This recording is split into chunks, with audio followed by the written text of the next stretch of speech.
औज़ु बिल्लाहि मिनश शैतानिर रजीम बिस्मिल्लाहिर रहमानिर रहीम।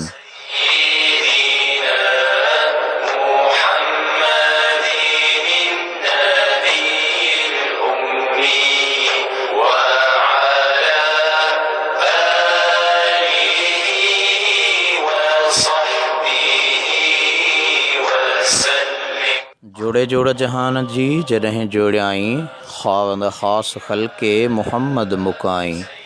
कलमो तंहिं करीम ते चिठो चायाई, अन मौला कव अंत महबूबी। इहो ताईं ॾिखी ॾिनाई, ॿई सराऊं सैयद चए।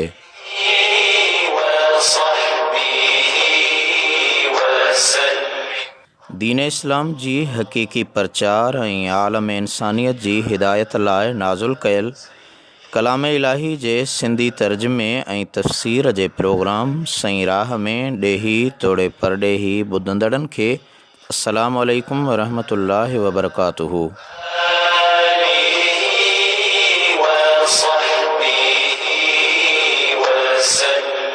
मां आहियां अवां जो मेज़बान ऐं प्रोग्राम पेशकार आजिज़ रहमतुल्लाह लाशारी ताहिरी। सोशल मीडिया जी जदीद सहूलत जो फ़ाइदो वठंदे अवां जी समाअतुनि ताईं रूहानी ग़िज़ा तौरु ईमान जी सलामती लाइ ही हक़ीक़ी हिदायत जो पैगाम पहुचाइण जी कोशिश कई अथमि। बशरी तक़ाज़ा मूजिबि लफ़्ज़ी या एराबी तौरु का ग़लती थिए त मज़रत ख़्वाह आहियां।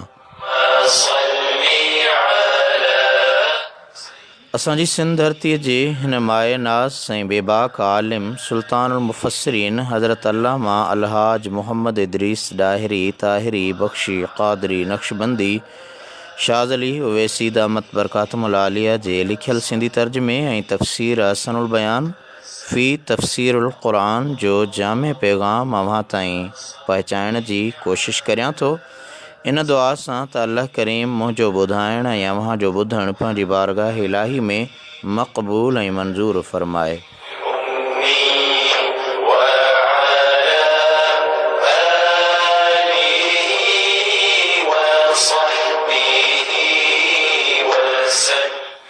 जी दोस्तो, अॼु अवां सूरतुल बक़रह जे हवाले सां तर्जुमो ऐं तफ़सीर ॿुधंदा।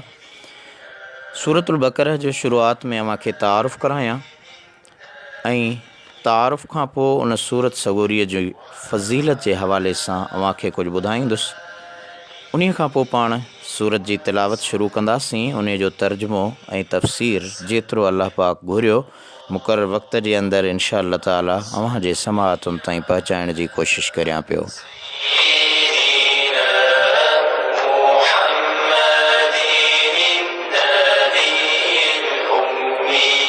हज़रत हबीब करीम सल्लल्लाहु अलैहि वसल्लम जन जॾहिं हिजरत करे मदीने मुनव्वरह में तशरीफ़ फ़रमा थिया त इब्तिदाई दौर में हिन सूरत जो अक्सर हिस्सो नाज़िल थियो। हिते इस्लामी दावत जा जेकी मुख़ातिब हुया यानी जन खे ख़िताब करणो हो, शुरूआती तौर में उहे इस्लामी नेमत सां दीन जी दौलत सां सरफराज़ न हुया। इन्हीअ जे करे उन्हनि खे इस्लाम जी दावत ॾेई ख़िताब करणो हुयो। उहे मके मुकरमा जे बाशिंदनि खां मज़हबी ज़हनी ऐं आबादी जे लिहाज़ सां मुख़्तलिफ़ हुया। इस्लाम ॾे सॾण अहिड़े मरहले में दाख़िल थी रहियो हो जो उन जूं ज़रूरतूं ऐं तक़ाज़ाऊं बि बिल्कुलु नयूं हुयूं। उन जे करे असांखे हिन सूरत ऐं मक्की सूरतुनि में साफ़ ऐं चिटो फ़र्क़ु नज़र अचे थो। जी दोस्तो, सूरतुल बक़रह जी तारुफ़ में अव्हां खे ॿुधायां त मके मुकरमा जा रहाकू मुशरिक बुतनि जी पूॼा कंदड़ हुआ। वही नबूवत क़यामत वग़ैरह जो को बि तसवुर उन्हनि जे ज़हन में न हो। क़त्ल करणु, फुरणु, लुटण ते उहे फ़ख़ुरु महसूसु कंदा हुआ। उन जे करे मक्की सूरतुनि में बातिल अक़ीदनि ऐं बुछड़नि अमलनि जो इस्लाह नज़र में हू मदीने जा असुल रहाकू त अंसार सगोरा हुआ, पर क़ुवत ताक़त ऐं ग़लबो उते जे यहूदियुनि खे हासिलु हो। अंसार सगोरा मज़हबी ऐं ज़हनी लिहाज़ सां यहूदियुनि खां घणो मुतासिर हुआ। यहूदियुनि जो वरी अहले किताब हुजण जे करे वही रिसालत क़यामत जन्नत दोज़ख ते ईमान हो, पर उहे बि पंहिंजी क़ौम जे मथे हुजण जे नशे में एतिरी हद ताईं मस्तु हुआ जो उन्हनि खे इहा ॻाल्हि तसवुर में ई न हुई त उन्हनि खां सवाइ नबूवत कंहिं ॿीअ क़ौम खे मिली सघे थी। अमली एतबार खां उन्हनि जी हीअ हालत हुई जो दुनियावी फ़ाइदे जे लाइ तौरात जे रोशन आयतुनि जो इनकार, बल्कि उन्हनि में हेरा फेरी करण में ज़रे बराबरि बि का ॻाल्हि महसूसु न कंदा हुआ। यानी कलाम इलाही तौरात जे आयतुनि में पंहिंजे मक़सद मुआफ़िक़ हथरादू ॻाल्हियूं घड़ींदा हुआ। तिजारत जे अॾनि ते उन्हनि जो कब्ज़ो हो। मदीने मुनव्वरा जे ज़रख़ेज़ ज़मीन में भला ऐं वॾा वॾा बाग़ बि उन्हनि जी मिल्कियत में अची चुका हुआ।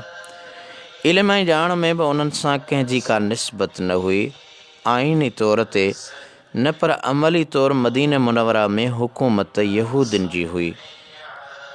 जॾहिं हुज़ूर सल्लल्लाहु अलैहि वसल्लम जन मदीने मुनव्वरा में क़दम मुबारक रखिया, हिजरत करे आया ऐं यहूदियुनि ऐं अंसारनि खे इस्लाम जी दावत ॾिनी त हैरान थी विया ऐं उन्हनि खे पंहिंजे वॾाई ऐं बुज़ुर्गीअ जूं महलातूं ड्रहंदे नज़र आयूं। किथे उन्हनि जो पाण भाइण ऐं पाण खे पूॼणु ऐं किथे हिक नए दीन खे क़बूल करे नए रसूल सल्लल्लाहु अलैहि वसल्लम जी फर्मा बरदारी करणु। यहूदी उन दीन खे कीअं क़बूल कनि? उन्हनि जे अॻियां त रुकावटुनि जा ज़ाहिरी कई पहाड़ हुआ। जी दोस्तो, पोइ क़ुरान करीम जो कमु उहो हो जो उन्हनि रुकावटुनि खे दूरि करे उन जे करे मदीने मुनव्वरा में जेका पहिरीं सूरत नाज़िल थी, उन जा कई रुकूअ यहूदियुनि जी इस्लाह जे लाइ आयल आहिनि।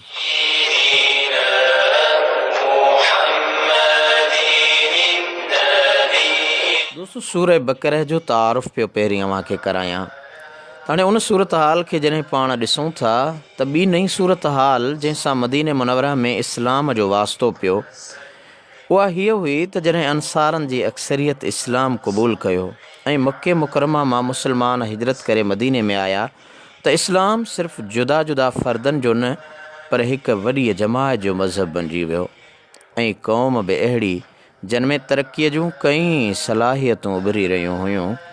हाणे ज़रूरत इन ॻाल्हि जी हुई त उन्हनि खे मज़बूत वाटुनि ऐं रस्तनि ते मुनज़म कयो वञे ऐं उन्हनि खे इहो ॾसियो वञे जेको उन्हनि जा सही फ़ैसिला करे ऐं अहिड़ो इक़्तिसादी निज़ाम क़ाइमु कयो वञे जो मुआशी लिहाज़ सां ख़ुशहालीअ जो ज़ामिन हुजे। अहिड़ो आइन घुरिजे जेको आलमगीर सियासत जो बुनियादु रखे। उन्हनि सभिनी ॻाल्हियुनि जे लिहाज़ सां हिन सूरत में क़ानून, अख़लाक़, आइन ऐं सियासत जा घणा अमुर बयानु कया विया आहिनि।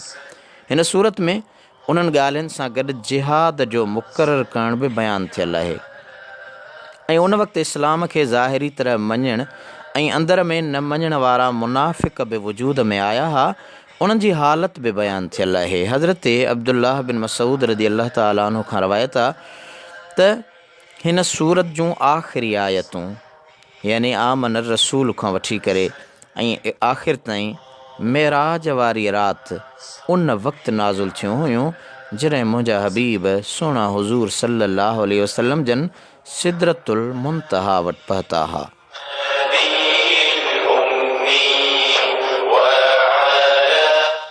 दोस्तो, बकर ऐं बकरह नर मादी ॿिन्ही लाइ इस्तेमालु कयो वेंदो आहे। हिन में ते तानीस जी न, पर जिन्स जी आहे, जीअं तमर ऐं तमर आहे। त हाणे सूरह बकरह जे तारुफ़ में अव्हांखे ॿुधायां त हिन जे नाले रखण जो वजह कहिड़ो आहे, सबबु कहिड़ो आहे। त हिन जो नालो बकरह ॻऊं इन जे करे रखियो वियो आहे जो हिन में हिकु जाइ ते ॻऊंअ जो ज़िकिर आयल आहे, ढॻीअ जो ज़िकिर आयल आहे। बाक़ी थोरो हिसो पोइ नाज़ुल थियो जेको मज़मून जे मुनासिबत जे लिहाज़ सां हिन में शामिलु कयल आहे, तांजो व्याज जी मन हुजण वारियूं आयतूं जेके नबी करीम सल्लल्लाहु अलैहि वसल्लम जी दुनिया ते रहण वारे आख़िरी ज़माने में नाज़ुल थियूं हुयूं से बि हिन में आयल आहिनि ऐं जन आयतुनि ते सूरत जी पुॼाणी आहे उहे हिजरत खां अॻु में मके मुकरमा में नाज़ुल थियूं हुयूं। मज़मून जी मुनासिबत जे करे उन्हनि खे बि हिन जे आख़िर में आंदो वियो आहे।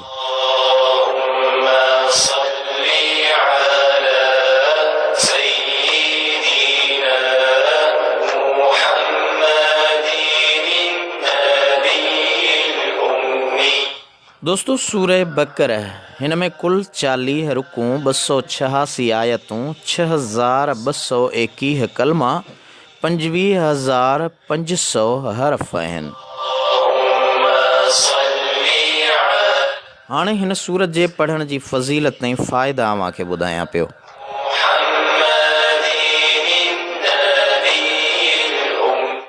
हज़रत अबू मसूद अंसारी रदी अल्लाह ताला अन्हु खां रवायत आहे त रसूलुल्लाह सल्लल्लाहु अलैहि वसल्लम जन फरमायो, अल ऐतान मिन सूरतिल बक़रह मन क़रअ बिहिमा फ़ी लैलतिन कफ़ता, यानी सूरह बकरह में 2 आयतूं अहिड़ियूं आहिनि जेको उन्हनि खे राति जो पढ़ंदो उन लाइ काफ़ी आहिनि।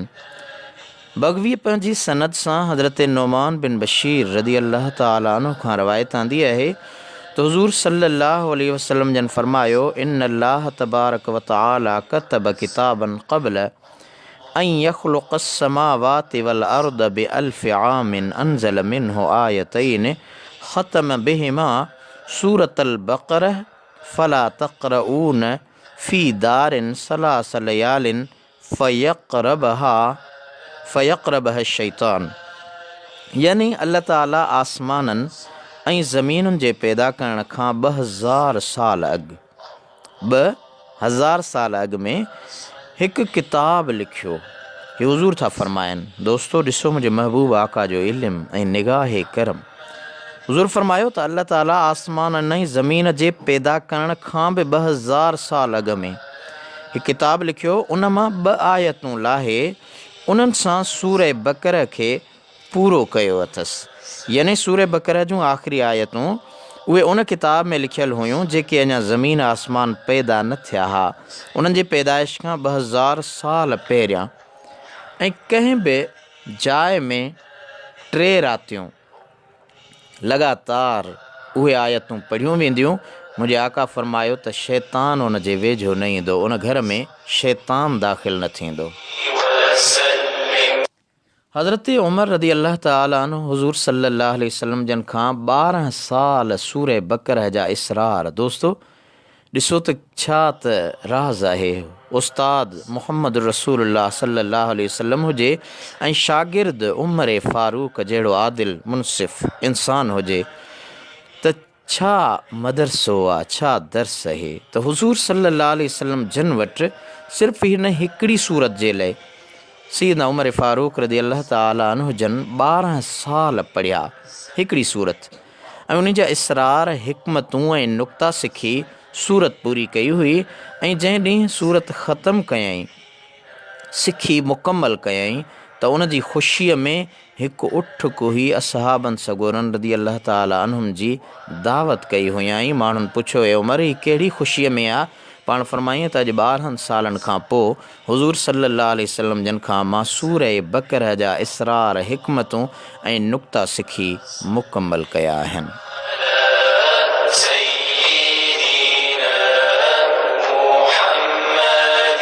त दोस्तो हाणे फ़ाइदा कहिड़ा हासिलु थिया त जेको शख़्स हमेशह सुम्हण वक़्तु हिन सूरत जूं 10 आयतूं 4 पहिरियूं ऐं 1 आयतुल कुर्सी 2 उन खां पोयूं ऐं 3 सूरत जी पछाड़ीअ वारियूं पढ़ी सुम्हंदो त उन खां इंशा अल्लाह ताला क़ुरान न विसरंदो। यानी इल्म जे यादगीरे लाइ, हाफ़िज़े जे लाइ ही आयतूं यादि रखो। 10 आयतूं 4 पहिरियूं आयतूं अलिफ लाम मीम खां वठी करे ऐं वबिल आख़िरत हुम यूक़िनून ताईं। उन खां पोइ आयतुल कुर्सी अल्लाहु ला इलाहा इल्ला हुवल हय्युल क़य्यूम ऐं उन आयतुल कुर्सीअ खां जेके 2 आयतूं पोयूं आहिनि ऐं 3 आख़िरी हिन सूरत जूं उहे पढ़ंदा कयो। इंशा अल्लाह ताला अव्हां जे इल्म में, हिफ़्ज़ में, यादगीरे में वाधारो थींदो। हज़रत उमर रदी अल्लाह ताला अन्हु खां रवायत आहे त मैयत खे दफ़न करे पोइ उन जे मथनि खां पहिरियूं 4 आयतूं मुफ़्लिहून ताईं पढ़ो ऐं उन खां पोइ यानी पहिरियूं 5 आयतूं जेके व उलाइक हुमुल मुफ़्लिहून ताईं उहे मुकमल पढ़ो, तिलावत कयो ऐं पोयों रुकू पैरांदीअ खां पढ़ो। यानी पाण पंहिंजो दस्तूर आहे त जॾहिं मैयत खे दफ़नाईंदा आहियूं त दफ़नाइण खां पोइ पाण तिलावत कंदा आहियूं त अलिफ लाम मीम ऐं आख़िरी जेके आयतूं सूरह बक़रा जूं आहिनि इहे सैयदना उमर फ़ारूक़ रज़ियल्लाहु ताला अन्हु फ़रमायूं आहिनि तव्हां पढ़ंदा कयो, यानी सहाबा जो हुकुम आहे। हिकु रवायत में आयल आहे त हिकु भेरे हुज़ूर सल्लल्लाहु अलैहि वसल्लम जन लश्कर जे अमीर मुक़ररु करण लाइ इंतिख़ाब ते फ़रमायो त हिन जंगी लश्कर जो अमीर कंहिंखे कयां। त पाण मुख़्तलिफ़ माण्हुनि खां क़ुरान पाक ॿुधंदा विया त कुझु ॿुधायो जेको अव्हांखे यादि आहे। उन्हनि मां हिकु नौजवान पेश थियो जंहिंखे सूरह बक़रा यादि हुई। पाण उनखे हिन सूरत भलारीअ जे यादि हुजण जे करे लश्कर जी क़ियादत अता कयऊं। त दोस्तो, हिन सूरत में 1000 अमुर, 1000 नही, 1000 हिकमतूं, 1000 ख़बरूं ऐं किस्सनि जा इशारा आहिनि।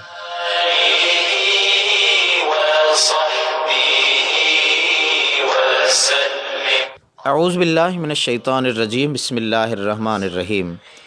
अलिफ लाम मीम ज़ालिकल किताबु ला रैब फ़ीहि हुदल लिल मुत्तक़ीन अल्लज़ीना युमिनून बिल ग़ैबि व युक़ीमूनस सलात व मिम्मा रज़क़नाहुम युनफ़िक़ून वल्लज़ीना युमिनून बिमा उन्ज़िल इलैक व मा उन्ज़िल मिन क़ब्लिक व बिल आखिरति हुम यूक़िनून उलाइका अला हुदम मिर रब्बिहिम व उलाइका हुमुल मुफ़्लिहून।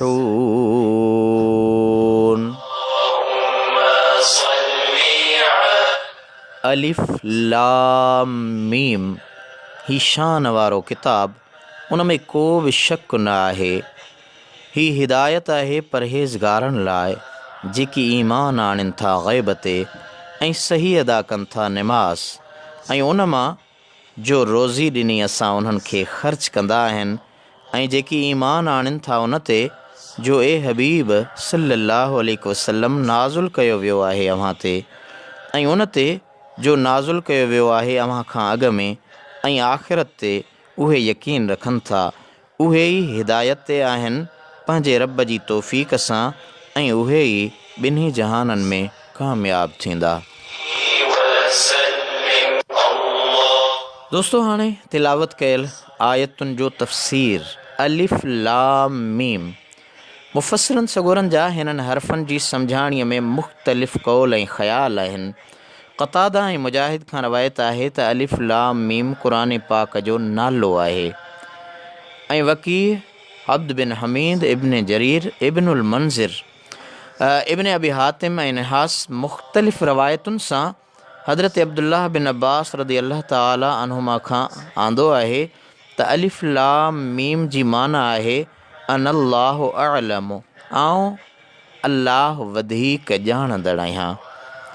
हिन माना खे अहमियत आहे जो सहाबी सगोरे रज़ियल्लाहु ताला अन्हु खां रवायत कयल आहे, पर सल्फ़े सालिहीन खां ही बि मनक़ूल आहे त ही हुरूफ़ मुक़त्तिआत अल्लाह जल जलालहू ऐं उन जे रसूल मक़बूल सल्लल्लाहु अलैहि वसल्लम जन जे विच में राज़ आहिनि। अल्लामा आलूसी बगदादी अलैहि रहमत लिखियो आहे त हिननि हर्फ़नि जो सही मफ़हूम नबी करीम सल्लल्लाहु अलैहि वसल्लम जन अल्लाह ताला जे ॼाणाइण सां ॼाणनि था। उन्हनि खां पोइ उन्हनि जो इल्मु वलीयनि सगोरनि खे नबवी बारगाह मां वरसे तौरु मिलंदो आहे, ऐं उहे हर्फ़ कॾहिं उन्हनि वलीयनि वारिसनि सां ॻाल्हाए जेकी मंझंदि राज़ आहिनि बयानु कंदा आहिनि, जीअं उन ज़ात सां ॻाल्हाईंदा हुआ जंहिंजे हथ मुबारक में पथरनि तस्बीह पढ़ी ऐं उन सां ॻोह ऐं हरणी ॻाल्हायो सल्लल्लाहु ताला अलैहि वसल्लम।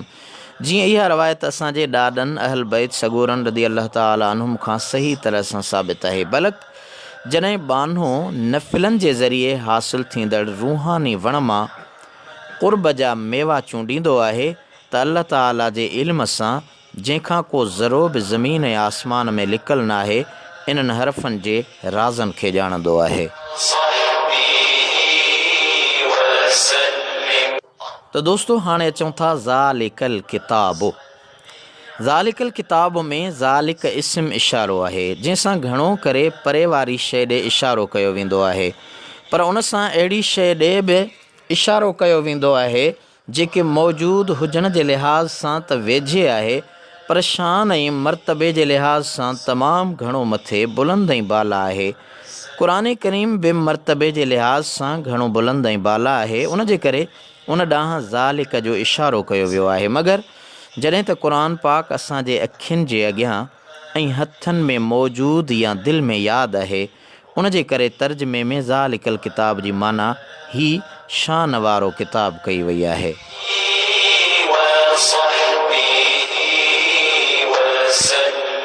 दोस्तो, उन खां पोइ लफ़्ज़ आहे ला रैब फ़ीह। उन में कंहिं बि क़िस्म जो को शक न आहे। हिते मुतलिक़ ऐं हक़ीक़ी तरह शक जी नफ़ी कयल आहे। माना क़ुर पाक में शक जी गुंजाइश असुलु न आहे, पर जेकॾहिं को हरूभरू शक थो करे, जीअं उन वक़्त जे काफ़रनि या मौजूदह दौर जे कम्यूनिस्टनि जा एतिराज़ आहिनि, त उहे उन्हनि जूं ज़हनी ग़लतियूं ऐं सम्झ खां दूरी आहे। जीअं यरकान जी बीमारीअ में फाथल खे हर शइ ज़र्द, साईअ जो मरीज़ हुजे उनखे हर शइ फिकी रंग वारी नज़र ईंदी आहे, जेको उन जी बीमारीअ जो असरु ऐं संदसि अखियुनि जो क़सूरु आहे, न त सभु का शइ फिकी न हूंदी आहे। जेकॾहिं क़ुर करीम जा रोशन दलील, तइलीमात ऐं उन जे बयानु कयल तारीख़ी वाक़ियात ऐं पेशन गोयनि जे हक़ ऐं सच हुजण खे ॾिठो वेंदो, त उन जे हक़ हुजण में कंहिं बि क़िस्म जे शक शुबे ऐं एतिराज़ जी गुंजाइश या जाइ न रहंदी।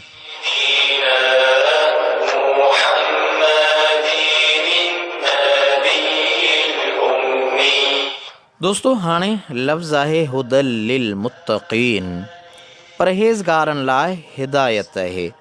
हक़ीक़त में क़ुर पाक त सभिनी लाइ हिदायत जो पैगाम आहे, पर उन मां फ़ाइदो वठण वारा सिर्फ़ु परहेज़गार आहिनि। उन जे करे उन्हनि जो ख़ुसूसी तरह बयानु कयो वियो आहे। मुत्तक़ीन इस्म फ़ाइल जो सीगो आहे। इस्म फ़ाइल जंहिंजो मादो विकाया आहे ऐं विकाया जी माना आहे फ़र्तुस्सयान, घणी निगहबानी करणु, ऐं शरई लिहाज़ सां मुत्तक़ी उहो आहे जेको आख़िरत में नुक़सान ॾींदड़ शयुनि खां पाण खे बचाए। दोस्तो, तक़वा जा दौर मुख़्तलिफ़ आहिनि। मुफ़स्सिर अल्लामा बेज़ावी अलैहि रहमत तक़वा जा 3 दौर, 3 दर्जा लिखिया आहिनि। हिकु, शिरक खां बेज़ार थी हमेशह वारे अज़ाब खां बचाव हासिलु करणु बि तक़वा आहे। ऐं ॿियो, हर क़िस्म जे गुनाह खां पासो करणु बि तक़वा आहे। ऐं टियों, पंहिंजे अंदर खे अहिड़ियुनि शयुनि खां पाक रखणु जेके अल्लाह ताला खां गाफ़िल कंदड़ आहिनि। ऐं इहा ई हक़ीक़ी तक़वा आहे जेका क़ुर करीम जी आयत वत्तक़ुल्लाह हक़ तुक़ातिही ऐं डिॼो अल्लाह खां जीअं डिॼण जो हक़ आहे में ज़िक्र कयल आहे। हिते हुदल लिल मुत्तक़ीन मां 3 मानाऊं मुराद थी सघनि थियूं। अल्लज़ीन युमिनून बिल ग़ैब खां वठी अल मुफ़्लिहून ताईं मुत्तक़ीन जूं सिफ़तूं बयानु कयल आहिनि। पहिरीं सिफ़त युमिनून बिल ग़ैब आहे।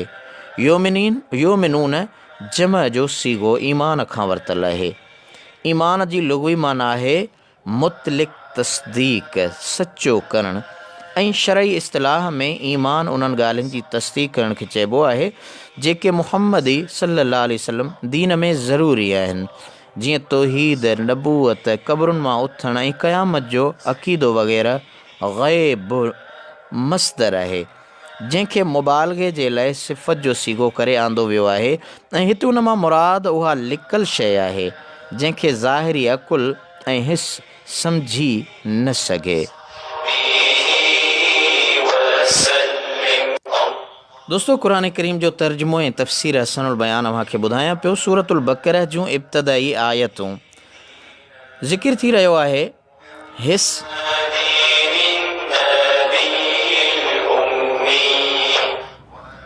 हिस 5 आहिनि: ॾिसणु, ॿुधणु, सूंघणु, हथु लॻाइणु, चखणु, ऐं जेका शइ उन्हनि सां हासिलु न थिए उहा ग़ैब आहे, जीअं वही, मलाइक, क़यामत, जन्नत, दोज़ख ऐं ख़ुदि अल्लाह ताला जी पाक ज़ात। इहे सभु अहिड़ियूं शयूं आहिनि जो न अखियुनि सां ॾिसण में अचनि, न कननि सां ॿुधण में, न ज़ुबान सां चखण में, न नक सां सूंघण में, न हथु लॻाइण सां ऐं न अकुल सां सम्झ में ईंदियूं आहिनि।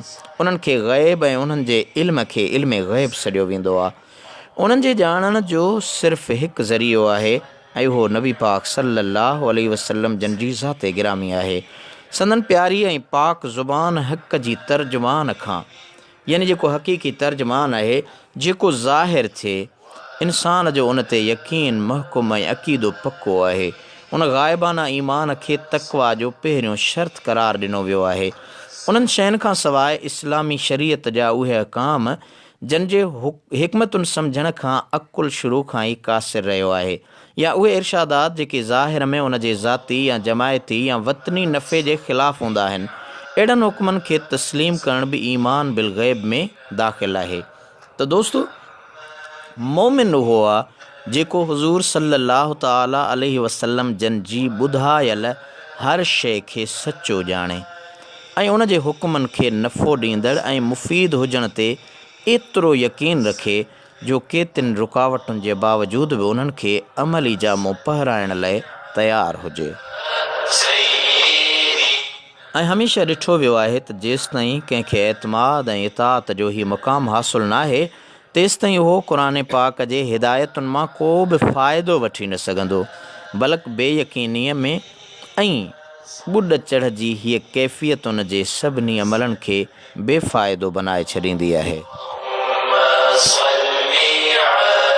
दोस्तो, हाणे पाण अचूं था लफ़्ज़ वयुक़ीमून सलात। पाण इब्तदाई आयतूं जेकी तिलावत करे आयासीं, उन्हनि जी लफ़्ज़ी माना अलिफ लाम मीम ज़ालिकल किताब ला रैब फ़ीह हुदल लिल मुत्तक़ीन अल्लज़ीन युमिनून बिल ग़ैब बयानु कयो। हाणे पाण वयुक़ीमून सलात जी लफ़्ज़ी तशरीह ऐं उन जो तफ़सीर ॿुधूं पिया।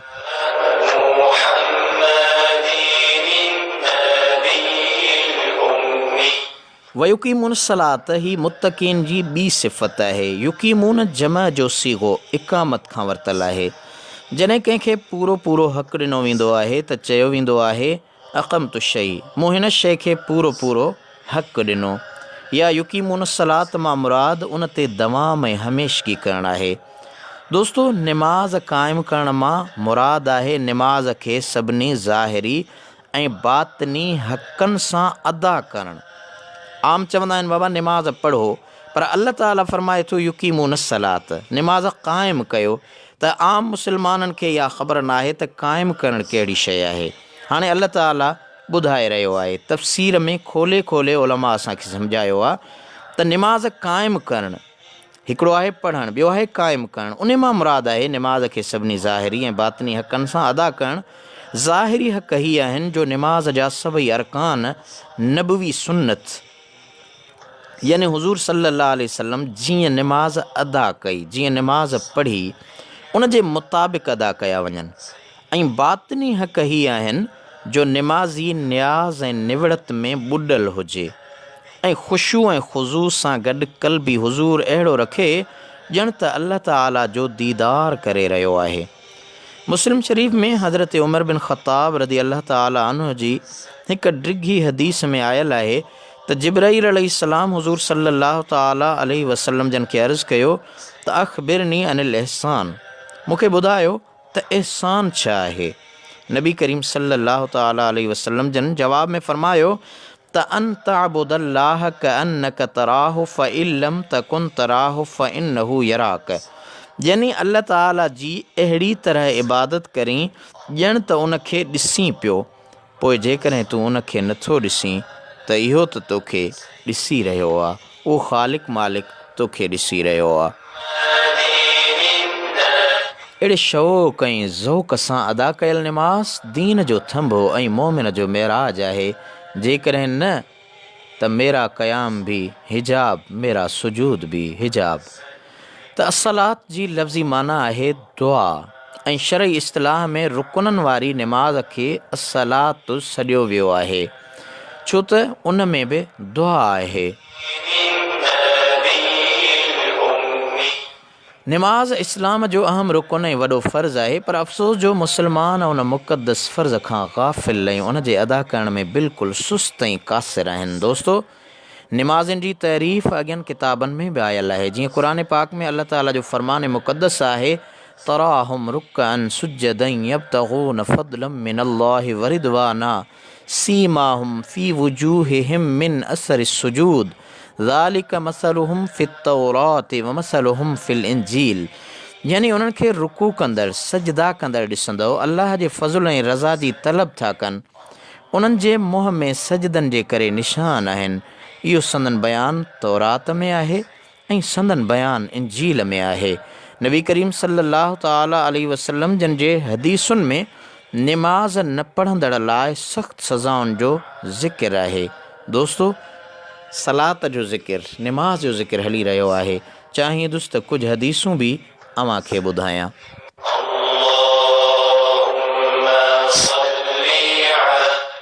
हज़रत उमर बिन ख़त्ताब रज़ी अल्लाह ताला अन्हु खां रवायत आहे, रसूलुल्लाह सल्लल्लाहु अलैहि वसल्लम जन फरमायो, मन तरक सलात मुतअम्मिदन अहबतल्लाहु अमलहु व बरिअत मिन्हु ज़िम्मतुल्लाहि हत्ता युराजिअ लिल्लाहि अज़्ज़ वजल तौबतन।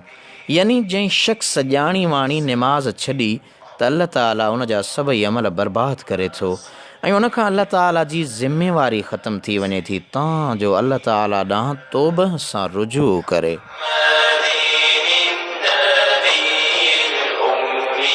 दोस्तो, हज़रत अबू हुरैरा रज़ी अल्लाह ताला अन्हु खां रवायत आहे, मूं रसूलुल्लाह सल्लल्लाहु ताला अलैहि वसल्लम जन खां ॿुधो जो पाण फरमायाऊं, इन अव्वल मा युहासबु बिहिल अब्दु यौमल क़ियामति मिन अमलिही सलातुहु फ़इन सलुहत फ़क़द अफ़लह व अंजह व इन फसदत फ़क़द ख़ाब व ख़सिर फ़इन इंतक़स मिन फ़रीदतिही शैउन क़ाल रब्बु तबारक व तआला उन्ज़ुरू हल लिअब्दी मिन ततव्वुइन फ़लयकमल बिहा मन तक़स मिनल फ़रीदते सुम्म यकून साइरु अमलिही अला ज़ालिक। यानी क़यामत जे ॾींहुं बान्हे जे अमलनि मां पहिरियां उन सां निमाज़ जे बारे में हिसाब कयो वेंदो, पोइ जेकॾहिं उहा सही निकिती त उहो छुटी वियो ऐं कामयाबु थियो, ऐं जेकॾहिं सही न थी त पोइ उहो बर्बादु थियो ऐं ख़सारे में पियो। पोइ जेकॾहिं फ़र्ज़ी निमाज़ुनि में को नुक़्स थियो त अल्लाह ताला हुकुम थो फ़रमाए त ॾिसो, जेकॾहिं मुंहिंजे बान्हे जो को नफ़िल आहे त उन सां उन जे फ़र्ज़ जी कमी पूरी कई वञे, पोइ इन नमूने ते उन जे बाक़ी अमल जो हिसाब कयो वेंदो।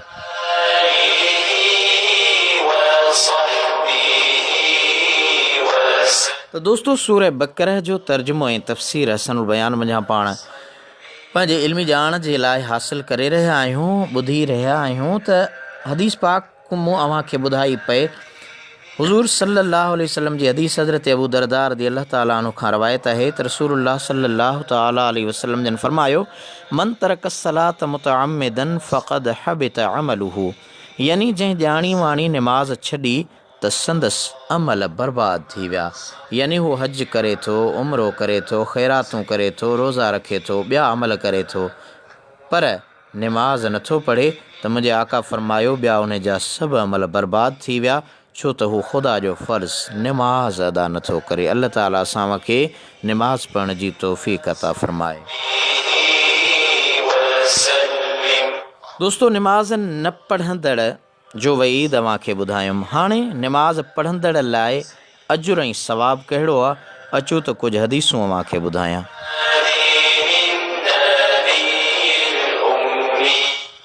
इख़्तिसार अव्हां जे साम्हूं पेश करियां थो। मुख़्तसर वक़्तु आहे, थोरे वक़्त में ज़्यादा ॼाण जे करे कोशिशि करियां थो त अरबी इबारतुनि खे छॾे सिर्फ़ु उन जो मक़सदु ऐं मफ़हूम अव्हां खे सिंधीअ में ॿुधायां। हज़रत अब्दुल्लाह बिन मसूद रज़ी अल्लाह ताला अन्हु खां रवायत आहे त रसूलुल्लाह सल्लल्लाहु ताला अलैहि वालि वसल्लम जी ज़ाते बाबरकात फ़रमायो, अव्हां गुनाहनि जे करे सड़ो था, पोइ जॾहिं फ़जर जी निमाज़ पढ़ो था त उहा उन्हनि खे धोई थी छॾे। उनखां पोइ सड़ो था, पोइ जॾहिं ज़ुहर जी निमाज़ पढ़ो था त उहा उनखे धोई थी छॾे। उनखां पोइ सड़ो था, पोइ जॾहिं असर विची निमाज़ पढ़ो था त उहा उनखे धोई थी छॾे। उनखां पोइ सड़ो था, पोइ जॾहिं सांझीअ जी निमाज़ पढ़ो था त उहा उनखे धोई थी छॾे। उनखां पोइ सड़ो था, पोइ जॾहिं इशा सुम्हण जी निमाज़ पढ़ो था त उहा उनखे धोई थी छॾे। उनखां पोइ सुम्हो था त पोइ अव्हां ते गुनाह न लिखबा आहिनि, तव्हांजो अमी सुजाॻ थियो। त त सारी राति सुभान जागी जन यादि कयो। उन जी अब्दुल लतीफ़ चवे मिटीअ बि लधो मान, कोड़े कनि सलाम अचो आ गए उन्हनि जे। या वरी ईअं चइजे त तन तस्बीह मन मणियो दिलि दंबूरो जन, तंदूसे तलब जूं वहदत सुर वॼन, वहदहू ला शरीक लहू इहो ई राग रगुन, से सुताई सुहन निंड इबादत तन जी।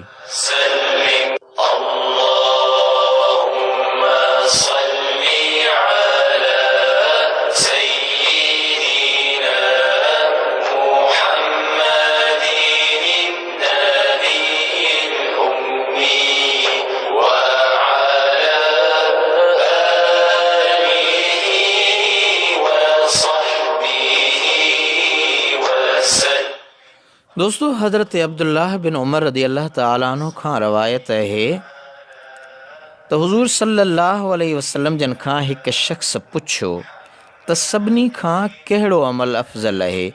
पाण फ़रमायूं त निमाज़। अर्ज़ु कयईं उन खां पोइ? फ़रमायूं निमाज़। अर्ज़ु कयईं उन खां पोइ?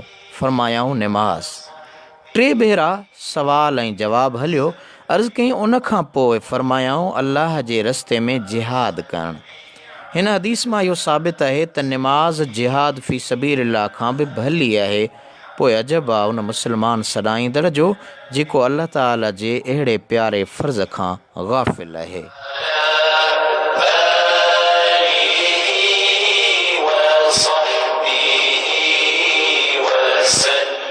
दोस्तों, सूरह बक़रह जो इब्तिदाई आयतुनि जो तर्जुमो ऐं तफ़सीर अर्ज़ु करियां पियो। हाणे पाण अचूं था व मिम्मा रज़क़नाहुम युनफ़िकून, जेकी रोज़ी ॾिनी अथऊं उन मां ख़र्च कंदा आहिनि। हीअ मुतक़ीन जी टीं सिफ़त आहे। रज़क़ना रिज़्क़ खां वरितल जम मुतकल्लिम जो सीगो आहे।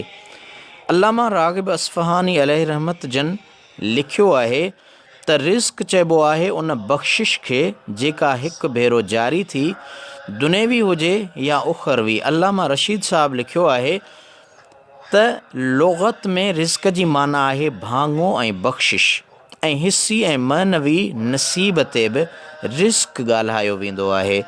इन लिहाज़ सां माल, औलाद, इल्मु ऐं मअरिफ़त सभु रिज़्क़ आहिनि।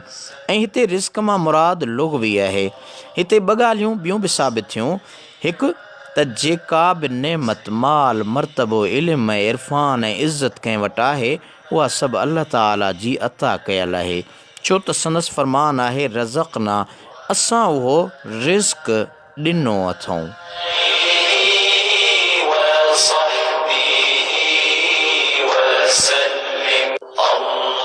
ॿियो त अल्लाह ताला उन बाने खां ख़ुशि ऐं राज़ी आहे जेको उन जे ॾिनल रिज़्क़ मां ॿियनि ग़रीबनि खे बि ॾींदो रहे। बख़ीली न करे, दौलतमंद दौलत विरहाए, आलिम इल्मु विरहाए, मअरिफ़त जे दरिया में टुबियूं हणंदड़ आरिफ़ रूहानी फ़ुयूज़ात ऐं बरक़ात जा मोती ऐं हीरा मुस्तहिक़ीन फ़क़ीरनि खे ॾेई मालामाल करे। दोस्तों, आयत जे हवाले सां व मिम्मा रज़क़नाहुम युनफ़िकून जी तशरीह तफ़सीर अव्हांखे ॿुधायां पियो, जंहिंमें अल्लाह ताला फ़रमायो जेके रोज़ी ॾिनी अथऊं उन मां ख़र्च कंदा आहिनि। त हाणे अल्लाह ताला जे नाले ख़ैर ॾियण में वॾियूं बरकतूं आहिनि। हज़रत अबू हुरैरा रज़ी अल्लाह ताला अन्हु खां रवायत आहे रसूलुल्लाह सल्लल्लाहु अलैहि वसल्लम जन फ़रमायो त जंहिं शख़्स खजूर जे दाणे बराबरि, दोस्तो कतल जी ॻड़ी केतिरी आहे, हुज़ूर फ़रमायो उन कतल जी ॻड़ीअ जे बराबरि पाक कमाईअ मां, रिज़्क़ हलाल मां ख़ैरात कई ऐं अल्लाह ताला पाक शइ खां सवाइ क़बूल न कंदो आहे, त पोइ बिलाशुबह उन खे अल्लाह ताला पंहिंजे कुदरती सॼे हथ मुबारक सां क़बूल करणु थो फ़रमाए। उन खां पोइ उन ख़ैरात वारी शइ खे उन जे मालिक लाइ अहिड़ी तरह पाले थो जीअं अवां मां को पंहिंजे वछेरे खे पाले, जानवर खे पाले, रिढ बकरीअ खे पाले, तां जो उहो वञी जबल जे बराबरि थींदो।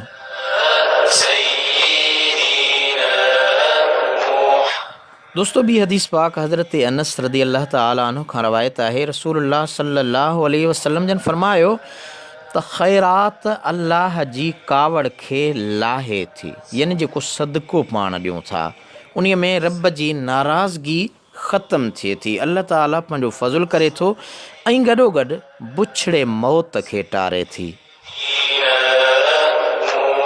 अबू दाऊद ऐं तिरमिज़ी हज़रत अबू सईद ख़ुदरी रदी अल्लाह ताला अन्हु खां रवायत आंदी आहे त रसूलुल्लाह सल्लल्लाहु अलैहि वसल्लम जन फरमायो, जंहिं मुस्लमान ॿिए उघाड़े मुस्लमान खे कपिड़ो ढकायो त अल्लाह ताला उनखे बेहिश्त जे साए रेशम मां ढकाईंदो, ऐं जंहिं मुस्लमान ॿिए बुखे मुस्लमान खे खाधो खारायो त अल्लाह ताला उनखे जन्नत जे मेवनि मां मेवा खाराईंदो, ऐं जंहिं मुस्लमान ॿिए उञायल मुस्लमान खे पाणी पीआरियो त अल्लाह ताला उनखे साफ़ ख़ालिस ॿियनि जो न पीतल जन्नत जो पाक शराब पीआरींदो।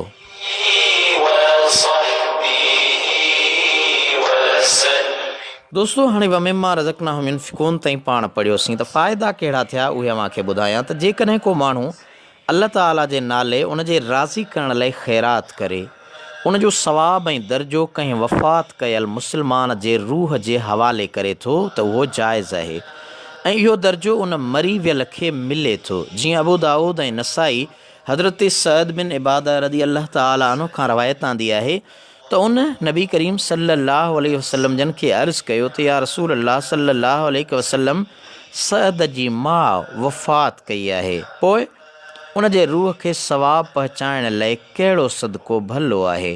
फरमायाऊं त पाणी। पोइ उन खूह खोटे ऐं चयो त ही सअद जी माउ खे सवाबु मिलण लाइ आहे। यानी सवाब जे इरादे सां सअद, हालांकि उन ते न अलाह जो नालो रखियो न रसूल जो नालो रखियो, यानी उहा शइ जेका लिल्लाह कारण ख़ुदा जी रज़ा वास्ते। हुन चयो बीरे उम्मे सअद, हीअ जेका आहे इहा उम्मे सअद जे माउ जो खूह आहे। हाणे पाणीअ जो मालिक त हक़ीक़ी रब आहे, ख़ालिक उहो आहे, पर जेकॾहिं पाण ईसाले सवाब लाइ का मस्जिद ठहिराए पंहिंजे अमर जो नालो लिखियो, को मदरसो ठहिराए, या को का सबील लॻराई, या को नेकीअ जो कमु रस्तो ठहिरायो पंहिंजे माउ पीउ या कंहिं मरहूम जे नाले कयो, या को ख़ैर ख़ैरात, बाबा हीअ 11हीं आहे, हीअ अमर जो ॿारहो आहे। हाणे 11हीं ॿारहो आम माण्हू चवंदा बाबा हिन में अलाह जो नालो त कोन्हे। दोस्तो, अवां हदीस पाक ॿुधी त हुज़ूर फरमाए सईं उन सहाबी पंहिंजे माउ जे नाले सां खूह जो नालो रखियो त 11हीं ॿारहो न्याज़ उर्स मीलाद इहे सभु शयूं इसाले सवाब जा आरज़ी फ़र्ज़ी नाला आहिनि। उन्हनि नालनि सां जेकॾहिं असां इन ॻाल्हि ते वेंदासीं ऐं केरु कंहिंखां न पुछा करे बाबा हीअ माई कंहिंजी आहे, हीअ ज़ाल कंहिंजी आहे, हू चवंदो मुंहिंजी चवण सां पोइ त दोस्तो ज़ाल बि हराम थी वेंदी।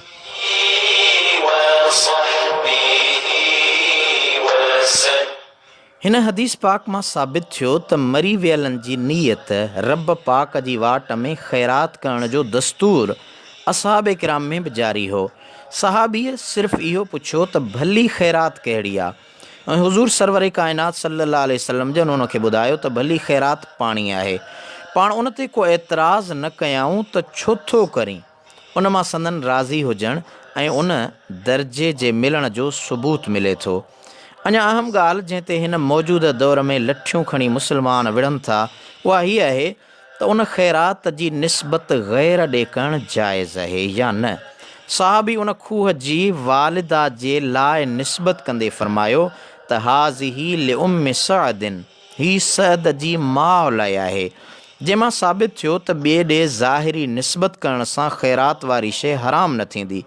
जीअं अल्लाह जे लाइ ख़ैरात करे कंहिं बुज़ुर्ग जी निस्बत कंदे चइजे त बादशाह पीर जी 11हीं या हुज़ूर पुरनूर सल्लल्लाहु अलैहि वसल्लम जन जो उर्स मुबारक, त उहे बि जाइज़ आहिनि। अल्लाह ताला शल हिदायत जी तौफ़ीक़ अता फ़रमाए।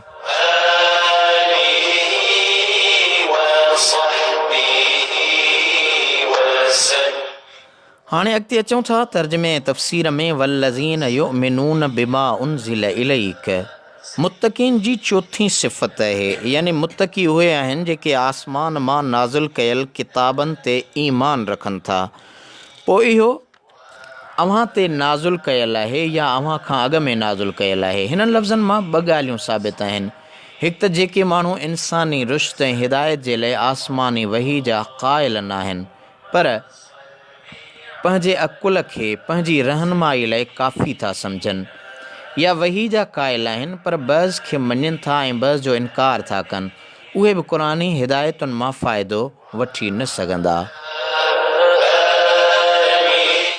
ॿियो त हुज़ूर सल्लल्लाहु अलैहि वसल्लम जन ते नबूवत ख़तमु आहे, खाउन पोइ को बि ऐं कहिड़े क़िस्म जो बि नबी न ईंदो, छो त जंहिं वही ते ईमान आणणु लाज़िम आहे उहो या हुज़ूर सल्लल्लाहु अलैहि वसल्लम जन ते नाज़ुल थियल आहे या खाउन अॻ में संदन आमद खां पोइ वही जो ॿिए कंहिं ते नुज़ूल जो ज़िक्र न आयो आहे। जेकॾहिं खाउन पोइ बि नबूअत जो सिलसिलो जारी हुजे हा त वमा युनज़्ज़िलु मिन बअदिक बि अचे हा, यानी जेको वही अव्हां ते या अव्हां खां अॻ में नाज़ुल थियो या अव्हां खां पोइ नाज़ुल थींदो उन ते ईमान आणींदा। पर जॾहिं त हुज़ूर पाक सल्लल्लाहु अलैहि वसल्लम जन खां पोइ को बि ऐं कंहिं क़िस्म जो बि नबी अचिणो ई न आहे त उन जे करे अॻियनि किताबनि ते ईमान आणण जो ज़िक्र आयो, पोयनि ते ईमान जो ज़िक्र न आयो।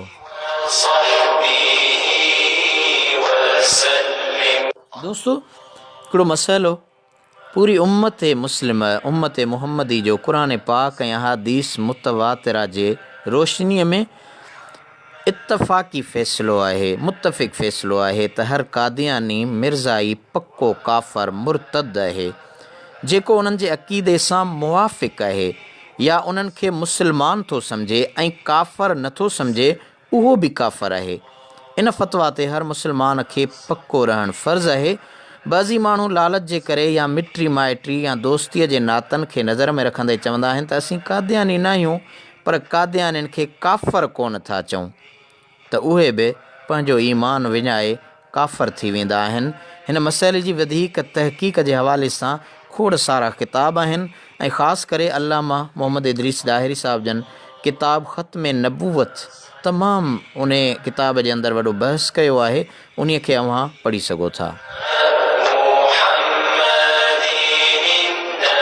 दोस्तो, सूरह बक़रह जूं इब्तिदाई आयतूं, सूरह बक़रह जो तारुफ़ मां ॿुधो, उनजी फ़ज़ीलत ॿुधी, हाणे उन जूं आयतूं उन्हनि जो तर्जुमो ऐं तफ़सीर अर्ज़ु करियां पियो। वबिल आख़िरत हुम यूक़िनून, ऐं आख़िरत ते उहे पक्को यकीन था रखनि। हीअ मुत्तक़ीन जी 5 सिफ़त आहे। अल्लामा राज़ी अलैहि रहमत लिखियो आहे त आख़िरत क़यामत जी सिफ़त आहे ऐं उन ते इहो नालो इन जे करे रखियो वियो आहे जो इहा दुनिया खां पोइ आहे, ऐं दुनिया खे वरी दुनिया उन जे करे सॾियो वियो आहे जो इहा आख़िरत खां वेझी आहे। दोस्तो, आख़िरत छा आहे? आख़िरत जो अक़ीदो कहिड़ो हुअणु खपे?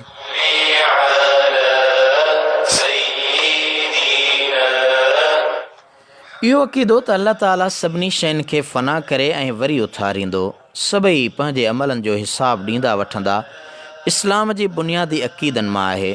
उन ॾींहं खे आख़िरत सॾियो वियो आहे। उन ॾींहं जो ज़िक्र क़ुरान पाक जे केतिरनि जायुनि ते आयल आहे।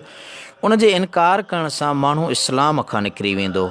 यूक़िनून अल कान खां वरितल आहे, जंहिंजी माना आहे इल्म खे, यानी इल्म खे नज़री ऐं इस्तदलाली तरह सां मज़बूत करे शक खे ख़तमु करणु। इमाम राज़ी लिखियो आहे त यकीन कंहिं शइ जे उन इल्म खे सॼियो वेंदो आहे जेको शक खे ख़तमु करण खां पोइ पैदा थींदो आहे। मक़सदु त उन उखरवी ज़िंदगीअ खे सिर्फ़ु तस्लीम करणी काफ़ी न आहे, पर उन जो पूरो पूरो यकीन रखणु ज़रूरी आहे। ऐं जॾहिं कंहिं शइ जो एतिरो पक्को इल्मु थींदो आहे त उहो अक़ुलु, दिलि ऐं इरादे खे पंहिंजो ताबे बनाए छॾींदो आहे ऐं इंसानु उन जे ख़िलाफ़ु न कुझु सोचे सघंदो आहे ऐं न कुझु करे सघंदो आहे। ऐं जॾहिं क़यामत जो इल्मु ऐं यकीन उन मर्तबे ते पहुचंदो आहे त दुनिया में कंहिं कम जे लाइ को क़दम खणण खां अॻु में इंसानु उन जे नतीजनि जो अंदाज़ो लॻाईंदो आहे जेके उन कम करण जे करे ज़ाहिर थींदा आहिनि। असांजे कौल, फ़ेल ऐं अमल में जेको तज़ाद आहे उन जो सबबु हीअ आहे जो असांखे क़यामत ते इहो यकीन न आहे जो पंहिंजी क़ुवत सां असांजे अमल खे कौल जे मुआफ़िक़ बनाए। शाल अल्लाह पाक असांखे क़यामत ते कामिल यकीन अता करे तां त असांजे कौल ऐं अमल में उहा कशमकश जंहिं असांखे ज़िलत ॾांहुं धिकियो आहे ख़तमु थी वञे। अफ़सोस आहे जो असांजे हालतुनि खे ग़ैर मुस्लिम क़ौमूं तमाशे वांगुरु हैरत सां ॾिसी रहियूं आहिनि।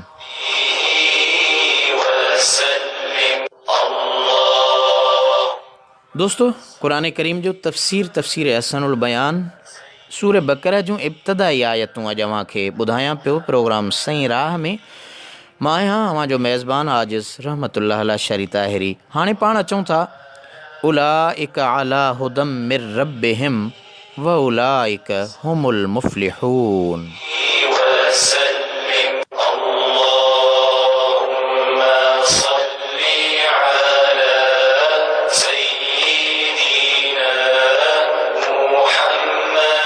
यानी जेकी मथे ज़िक्र कयल सिफ़तुनि सां मौसूफ़ आहिनि उन्हनि जे लाइ ही फ़ैसिलो आहे त उहे ई हिदायत वारा ऐं कामयाब आहिनि। अल मुफ़्लिहून जो असल फलाह आहे। कंहिं अधूरी ऐं जुज़वी कामयाबीअ खे फलाह न चयो वेंदो आहे। फलाह उन मुकमल कामयाबी खे चयो वेंदो आहे जंहिंजी दामन में दुनिया ऐं आख़िरत जूं सआदतूं ऐं बरकतूं समायल हुजनि। इमाम राग़िब असफ़हानी अलैहि रहमत लिखियो आहे त फलाह कामयाबीअ ऐं मक़सूद जे हासिल करण खे चयो वेंदो आहे। मक़सद त अरब जी सॼी ॿोलीअ में फलाह जे लफ़्ज़ खां वधीक दुनिया ऐं आख़िरत जी भलाईअ लाइ को बि लफ़्ज़ नाहे।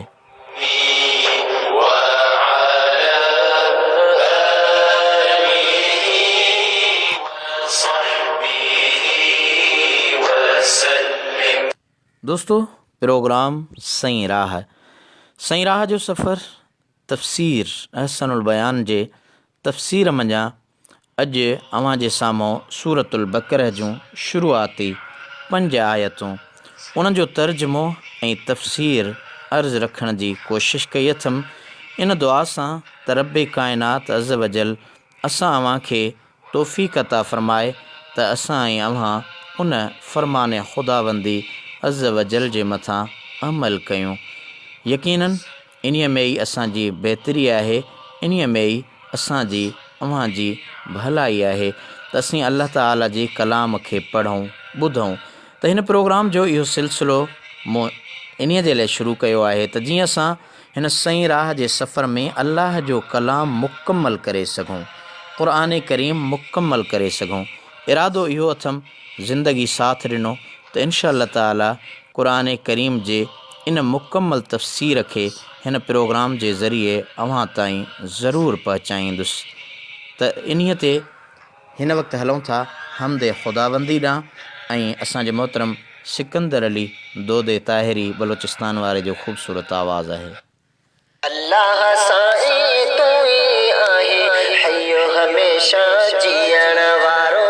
अल्लाह साईं तू ही आहे हयो हमेशा जीअण वारो। तोखां सिवा हिन शान जो साहिब, तोखां सिवा हिन शान जो साहिब केर बि नाहे थियण वारो। साईं केर बि नाहे थियण वारो। अल्लाह साईं तू ही आहे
सुभान अल्लाह सुभान अल्लाह सुभान अल्लाह। दीन इस्लाम जी हक़ीक़ी प्रचार ऐं आलम इंसानियत जी हिदायत लाइ नाज़ुल कयल कलाम इलाही जे सिंधी तर्जुमे ऐं तफ़सीर जे प्रोग्राम सही राह में मां आहियां अवां जो मेज़बान आजिज़ रहमतुल्लाह लाशारी ताहिरी।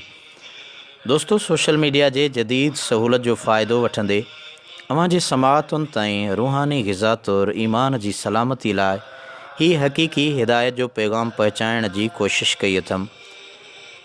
असांजे सिंध धरतीअ जे हिन माए नाज़ ऐं बेबाक आलिम सुल्तानुल मुफ़स्सिरीन हज़रत अल्लामा अलहाज मोहम्मद इदरीस दाहिरी ताहिरी बख्शी गफ़ारी क़ादरी नक्शबंदी शाज़ली उवैसी दामत बरकातुहुल आलिया जे लिखियल सिंधी तर्जुमे ऐं तफ़सीर अहसनुल बयान फ़ी तफ़सीरुल क़ुरान जो जामे पैगाम अवां ताईं पहुचाइण जो इरादो अथमि।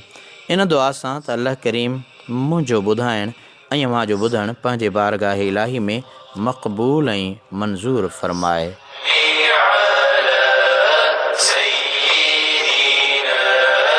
अॼोके हिन प्रोग्राम में सूरह बक़रह जूं इब्तिदाई आयतूं 5 आयतूं उन्हनि जो तर्जुमो ऐं तफ़सीर अवां जे समाअतुनि ताईं पहुचाइण जी कोशिश कई अथमि।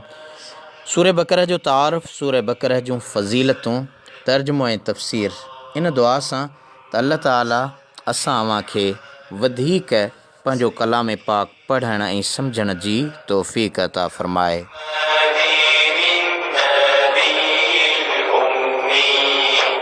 जी दोस्तो, पंहिंजे प्रोग्राम जे पुॼाणीअ जी तरफ़ वञूं पिया ऐं आख़िर में उन्हनि दोस्तनि जा नाला खणंदो आहियां जेके सही राह जे हिन सफ़र में शामिलु हूंदा आहिनि।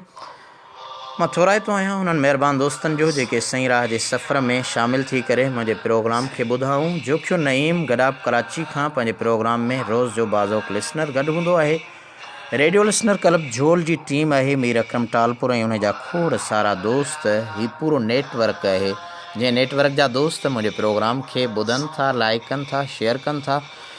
मोहतरम मोहम्मद अली ख़ुश्क साहब असांजो क़ौमी अॻवान असांजे हिन प्रोग्राम सही राह जे सफ़र में शामिलु रहियो। मोहतरम अख्तर अली अख्तर ख़ासखेली ताहिरी नवाब शाह खां पंहिंजे प्रोग्राम में शामिलु रहियो। मोहतरम रसूल बख़्श मल्लाह साहब ॻोठ करण खान शोरो कासमाबाद हैदराबाद खां। फ़क़ीर इनायतुल्लाह कुरैशी साहब जामशोरे खां पंहिंजे प्रोग्राम सही राह जे सफ़र में शामिलु रहियो। मोहतरम सद्दाम अकबर दर साहब पंहिंजे प्रोग्राम में शामिलु रहियो। मोहतरम सादिक अली मलिक साहब असांजो बलोड़ शाइर बहितरीन सुघड़ असांजे हिन सफ़र सही राह जे सफ़र में शामिलु रहियो। मोहतरम इमदादुल्लाह बिजाराणी साहब मुबारकपुर तालके ठुल ज़िले जेकबाबाद सां ताल्लुक़ु रखे थो। ही दोस्त असांजे प्रोग्राम में शामिलु रहियो।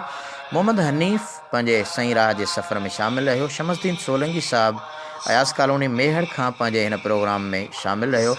मोहतरम मोहम्मद अरशद पंहिंजे प्रोग्राम जे सही राह जे सफ़र में शामिलु रहियो। मोहतरम ख़ालिद चांडियो पंहिंजे प्रोग्राम सही राह जे सफ़र में शामिलु रहियो। मोहतरम मोहम्मद अयूब लिगारी साहब सिंध यूनिवर्सिटी हाउसिंग सोसाइटी जामशोरे खां पंहिंजे सही राह जे सफ़र में शामिलु रहियो। सलाम ऐं दुआऊं ॾिनऊं साईं जज़ाकल्ला, वरी महिरबानी। मोहतरम सद लाड़िक साहब हिन सही राह जे सफ़र में शामिलु रहिया। मोहतरम ग़ुलाम अब्बास हसनैनी साहब फ़िक़े जाफ़रिया जो तमामु बहितरीन पाण ज़ाकिर आहिनि, आलिम आहिनि, उहे पंहिंजे हिन सही राह जे सफ़र में शामिलु रहिया। मोहतरम ग़ुलाम अब्बास हसनैनी साहब अवां जी महिरबानी। मोहतरम रफ़ीक अहमद मौलवी रफ़ीक ताहिरी जी दोस्तो, रफ़ीक ताहिरी जेको जमायत इस्लाहुल मुस्लिमीन मीडिया विंग जो अॻवान आहे, सरबराह आहे ऐं उहो हिन प्रोग्राम में शामिलु रहियो। मां खेनि भली कार चवां ऐं खेनि शुक्र अदाई थोरो मञा थो। जज़ाकल्ला, अल्लाह ताला खेनि अजुर अता फ़रमाए। मोहतरम शफ़ी मोहम्मद शाद मीरो ख़ान ज़िले कंबर शदाद कोट जो तमामु ॾाहो ॾाह तनी भलोड़ शाइर पंहिंजे सही राह जे सफ़र में शामिलु रहियो। साईं अवां जी महिरबानी। मोहतरम अब्दुल सत्तार शोरो साहब हिन सही राह जे सफ़र में शामिलु रहियो, वॾी महिरबानी। मोहतरम असगर अली अबड़ो साहब असां सां हिन सही राह जे सफ़र में अॼु शामिलु रहियो। सलाम ऐं दुआऊं ॾिनऊं, वॾी महिरबानी, जज़ाकल्ला। मोहतरम फ़क़ीर तारिक हुसैनी साहब असांजो बाज़ोक लिसनर असांजे हिन प्रोग्राम में शामिलु रहियो सही राह जे सफ़र में, वॾी महिरबानी, जज़ाकल्ला। मोहतरम फैज़ मोहम्मद लाशारी साहब दादू खां असांजे हिन सही राह जे सफ़र में शामिलु रहियो। मोहतरम मोर मुगेरी ज़िले कंबर शदाद कोट जो तमामु निरालो ॾाहो ॾात धणी मोहतरम असगर अली अबड़े साहब लिखियो, माशा अल्लाह साईं दरगाह आलिया कंबर शरीफ़ आहियूं, अव्हां लाइ दुआ गो आहियूं। आमीन सुम्मा आमीन। असां वाले दुआ गुआ आहियूं। अदा वॾी महिरबानी जज़ाकल्ला। अल्लाह जे कामिल वली आरिफ़ बंदे हिकु सुहिणे सैयद जी दरगाह ते मौजूदु आहियो जेको असांजे नक्शबंदी सिलसिले जा सालार आहिनि, अॻवान आहिनि। मुंहिंजे पीर मिठे जे फैज़ जो ही दरियाह जेको सॼी दुनिया जे अंदरि वहे पियो, उन पीर मिठे जे दरियाह जूं इहे शाख़ूं आहिनि नक्शबंदी सिलसिले जा असांजा बुज़ुर्ग जेके पंहिंजे तरफ़ां फैज़ जो दरियाह वहाईंदे वंड वंडे रहिया आहिनि। इन्हनि अलाह वारनि जे सदके ई ही दुनिया क़ाइमु आहे, दाइमु आहे। मां थोराइतो आहियां मोहतरम मुतीउल्लाह लाशारी साहब जेके सईं राह जे सफ़र में शामिल रहिया, मोहतरम हाफ़िज़ आबिद हुसैन हुसैनी साहब सईं राह जे सफ़र में शामिल रहिया। ऐं पाण पुछूं त सईं वीडियो प्रोग्राम करण जे हवाले सां सहूलतूं हर शइ मौजूदु आहे, पर वीडियो प्रोग्राम जूं कुझु टेक्निकल अहिड़ा सबब आहिनि जन सबबनि जे करे उहे सभु शयूं पूरा नथियूं करे सघजनि, मुआशी बहरान जे करे ऐं सहूलतुनि जी अणहूंद जे करे। इन जे करे असां कोशिशि कई आहे त कलाम इलाही जो ही पैगाम अव्हां जे समाअतुनि ताईं हिन फेसबुक लाइव जे हिन ज़रिए सां पहुचाइण जी कोशिशि करियूं। मोहतरम इदरीस मल्लाह साहब सईं राह जे सफ़र में असां सां गॾु रहिया, शामिल रहिया। जेके बि दोस्त हिन सईं राह जे सफ़र में शामिल रहिया, अल्लाह ताला खेनि अजुर अता फ़रमाए। अॼोको प्रोग्राम पंहिंजी पुॼाणी ॾांहुं वञे पियो इन दुआ सां त जिते हुजो ख़ुशि हुजो, शाद हो, आबाद हुजो। दुआउनि में यादि रखो असां अव्हां लाइ दुआऊं कंदासीं, पंहिंजे बचड़नि जो, ओड़े पाड़े जो, मिटनि माइटनि, दोस्तनि अज़ीज़नि जो, ऐं हा उन्हनि जो बि ख़्यालु रखिजो जंहिंजो ख़्यालु रखण वारो केरु बि न आहे। अल्लाह ताला असां अव्हांजा कर्ज़ मर्ज़ फितना मुसीबतूं दर्द दफ़े फ़रमाए। असां अव्हांजी इज़्ज़त आबरू रिस्क रोज़ी माल मिल्क दीन ईमान में इज़ाफ़ो फ़रमाए। रब काइनात ईमान ते ख़ात्मो फ़रमाए। मरूं त क़ब्र जे अंदरि रसूलुल्लाह खे सुञाण वारी नूरानी निगाह ता फ़रमाए। लहद मां उथूं त महशर जे मैदान में हुज़ूर जी शिफ़ात नसीब फ़रमाए। हुज़ूर नबी नामदार सल्लल्लाहु अलैहि वसल्लम जे सदके जन्नत में हुज़ूर जो पाड़ो नसीब फ़रमाए। आमीन सुम्मा आमीन। प्रोग्राम जे हिन सईं राह जे सफ़र में आख़िर में असांजो मोहतरम दोस्त अब्दुल्लाह मुतवा कच्छ भुज इंडिया गुजरात वारे इलाइक़े खां शामिल थियो। जज़ाकल्ला, वॾी महिरबानी। अस्सलामु अलैकुम वरहमतुल्लाहि वबरकातुहू। अल्लाह निगहबान, जाड़े पेर तारे ख़ैर।